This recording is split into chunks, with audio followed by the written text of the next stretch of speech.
Halo semua, selamat pagi. Hari ini kita akan melaksanakan kuis besar pemrograman kita yang pertama untuk seksi teori ya. Jadi di minggu kelima setelah kita menyelesaikan satu blok, kita akan mengakhiri perkuliahan tersebut dengan kuis besar. Gitu ya. Nah, ini dia, kita sudah melewati minggu keempat, sekarang minggu kelima, tanggal 22 Maret 2021. Kita akan mengadakan kuis besar, gitu ya. Panduan untuk submission, untuk submit kuis besar, itu sudah diberikan pada channel sebelumnya, pada channel MS Team. Kalian bisa membacanya terlebih dahulu dan mohon untuk bisa berhati-hati ketika melakukan submit, ya, karena link assignment-nya itu memiliki tenggat waktu, sehingga kalau terlambat maka kalian tidak akan dapat melakukan submission, gitu ya. Baik, kalau sudah, mari kita lanjutkan ke soal-soal yang harus dikerjakan pada kuis besar satu ini. Ya, di soal yang pertama kalian akan diminta untuk menyelesaikan sebuah pertanyaan yang berkaitan dengan topik foto, values, objects, types, operation, gitu ya. Jadi di nomor 1 ini kalian diminta untuk menjelaskan konsep dasar pemrograman berdasarkan komponen atau parameter VOTO tadi, gitu ya. Ini sudah dijelaskan sebelumnya, jadi saya harap kalian bisa menuliskannya kembali, begitu ya, menuliskannya kembali, dan juga menyediakan contoh-contoh kode sederhana, ya, source code, untuk mendukung penjelasan-penjelasan yang sudah dibuat sebelumnya, gitu ya. Jadi nanti kalian jelaskan keempat komponen dasar di pemrograman ya. Jadi values itu apa, objects itu apa, types itu apa, operations itu apa, dan apa kaitannya dengan ketiga objek lainnya, gitu ya. Jadi ketiga parameter lainnya atau komponen yang lainnya. Jadi values kaitannya dengan objek, values kaitannya dengan types, operation, dan yang lainnya seperti itu juga, gitu ya. Kemudian nomor dua yaitu tentang operator. Di operator kita di operator lagi ya. Di C kita tahu ada banyak operator yang terlibat ya, ada banyak operator yang bisa kita gunakan ketika kita melakukan penyusunan program. Gitu ya, ada tanda plus, tanda minus, tanda pembagian gitu ya. Nah, operator-operator ini dibagi ke dalam kategori gitu ya. Jadi ada kategori dalam kategori operator ya, lebih dari 3 pastinya. Di sini saya minta untuk menyebutkan 3. Kalian diminta untuk menyebutkan beberapa operator untuk masing-masing kategori. Kalau bisa sih semuanya karena tidak banyak begitu ya. Jadi sebutkan 3 kategori operator, kemudian masing-masing kategori itu punya beberapa operator dan tolong untuk menjelaskan kembali untuk masing-masing cara penggunaan operator-operator tadi. Itu ya, pakai kode sederhana saja, tidak perlu yang lengkap. Cukup satu baris perintah untuk menjelaskan masing-masing operator tersebut. Kemudian topik yang ketiga yaitu tentang selection switch. Di C kita tahu ada beberapa model untuk penyelesaian percabangan atau kondisi selection. Bisa pakai if, bisa pakai if else, bisa pakai nest if ya, dan juga ada switch. Nah, switch ini biasanya kita gunakan ketika kita ingin menyelesaikan kasus-kasus if bersarang ya, sehingga dia lebih mudah dibaca ya. Jadi switch ini punya keunggulan dibandingkan if. Tapi yang ditanyakan di sini adalah 4 kelemahan ya ketika kalian menggunakan switch. Jadi kalian diminta untuk menganalisa batasan-batasan yang ada pada model switch case ya di C. Kemudian berikan satu contoh untuk masing-masing kelemahan tadi. Jadi nanti ada 4 contoh begitu ya.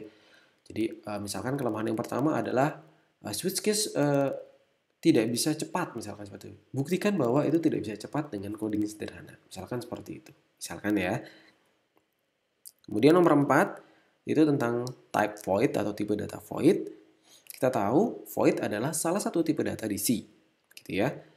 Nah, setiap objek atau setiap variabel yang nantinya akan kita gunakan di dalam C harus kita deklarasikan terlebih dahulu ya. Tentunya kita deklarasikan bersama dengan tipe datanya. Nah, pertanyaannya adalah apa efek yang diakibatkan dari ketika kita mendeklarasikan sebuah objek di C dengan tipe data void ini. Ya, berikan 2 contoh kode untuk mendukung penjelasan Anda. Jadi Setiap eh, setiap objek atau setiap variabel, ya bisa variabel bisa konstanta ya, itu kalau dideklarasikan menggunakan tipe data void itu pasti memberikan efek atau dampak. Nah, clue atau hints-nya untuk menyelesaikan nomor 4 ini adalah menggunakan konsep dasar pemrograman VOTO tadi. Ya, tolong dikaitkan dengan itu sehingga kalian bisa menjawab atau memberikan jawaban seperti yang dikehendaki, gitu ya. Baik, kita lanjutkan dengan nomor 5, yaitu tentang assignment. Ya, berdasarkan praktis atau hal-hal yang sudah kita lakukan dalam proses pelatihan, ada dua kondisi di mana kita harus melakukan initial value pada sebuah variabel. Ya, tidak selalu kita harus melakukan initial value, tapi ada kondisi-kondisi tertentu yang mana kita harus melakukan initial value terlebih dahulu. Ya, kalau enggak apa? Kalau enggak program kita tidak akan berjalan atau tidak bisa memberikan output seperti yang kita harapkan. Nah, kalian disuruh untuk menyebutkan dua kondisi tersebut. Gitu ya. Ada dua kondisi ya, ini sudah pernah saya jelaskan gitu ya. Entah kalian sadar atau tidak sadar gitu ya. Kemudian yang keenam ya tentang conversion. Jadi di C itu ada istilah conversion. Conversion ini terjadi biasanya pada tipe data, ini terkait dengan tipe data, pelaksanaan penggunaan tipe data pada sebuah objek yang dioperasikan begitu ya. Jadi ada yang namanya conversion. Nah, kalian diminta untuk menjelaskan conversion di situ yang dimaksudkan itu yang seperti apa sih? Gitu ya. Ini penjelasannya memiliki bobot penilaian yang cukup besar ya karena ini cukup penting sekalipun mungkin ya agak sedikit susah untuk menjawabnya begitu ya. Kemudian yang ketujuh tentang infinite loop ya. Kita tahu bahwa for adalah salah satu bentuk loop di C untuk counter control repetition begitu ya. Tapi kita juga bisa memodifikasi for ini sehingga dia bisa menjalankan infinite loop ya. Infinite loop ya tentu saja biasanya ini kesalahan logik yang kita buat pada for sehingga dia menjalankan infinite loop begitu ya.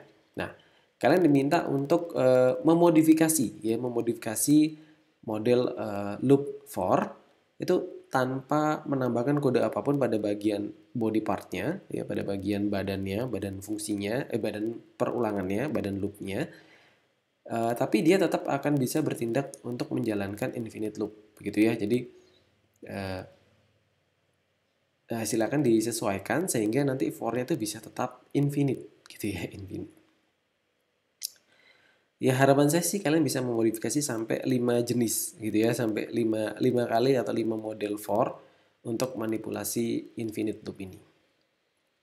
Yang kedelapan tentang converting model ya. Loop itu ada beberapa jenis, ada do while, ada while loop, ada for ya. Kalau misalkan kalian lanjut itu nanti ada for each dan seterusnya, tapi itu di bahasa pemrograman yang berbeda ya. Kalian diminta untuk menjelaskan step-step atau langkah-langkah yang dibutuhkan untuk melakukan konversi model perulangan dari do while loop. Jadi kalian bikin sendiri dulu itu contohnya ya. Bikin contoh yang sederhana, kemudian kalian convert ke dalam bentuk for loop model ya. Jelaskan step by stepnya sehingga itu menjadi sebuah susunan yang baik. Jadi misalkan bagian pertama bagian X harus dirubah menjadi bagian ini, bagian Y dirubah menjadi bagian ini dan seterusnya, gitu ya. Kemudian nomor 9 itu tentang ternary operator. Jadi kita tahu di C ada ternary operator ya, ini bentuk if yang lain ya, special case gitu ya. Kemudian ada contoh potongan coding di sini. Seperti itu, printf, %s, passcode sama dengan 1, 2, 3, 4, 5. Ini sepertinya untuk pengecekan login gitu misalkan ya. Sign in sukses atau incorrect parameters. Kalian diminta untuk menganalisa ya coding tersebut ya. Apa outputnya ya, apa outputnya dan mengapa dia bisa bekerja seperti itu. Ya, kalau misalkan ada sesuatu yang bisa dimodifikasi, silakan kalian modifikasi dan tambahkan penjelasan untuk menjawab pertanyaan nomor 9. Kemudian untuk nomor 10 yang terakhir, ya kita punya 10 nomor saja, cukup saya rasa ya. Itu tentang logic dan runtime error ya. Kalian diminta untuk berpikir ya dan menganalisa apakah setiap logic error yang terjadi di dalam coding yang kita buat ya, itu akan selalu ya, mostly ya, itu akan selalu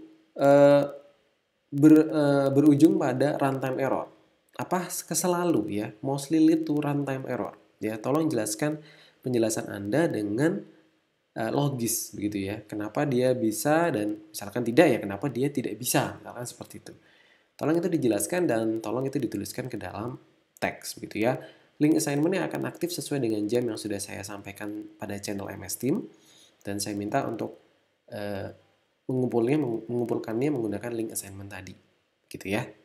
Baik, sampai di sini dulu. Jika ada pertanyaan, mohon untuk bisa menuliskannya di kolom komentar ya di postingan video ini. Nanti saya balasnya di sana. Gitu ya. Baik, terima kasih. Sampai ketemu di video selanjutnya.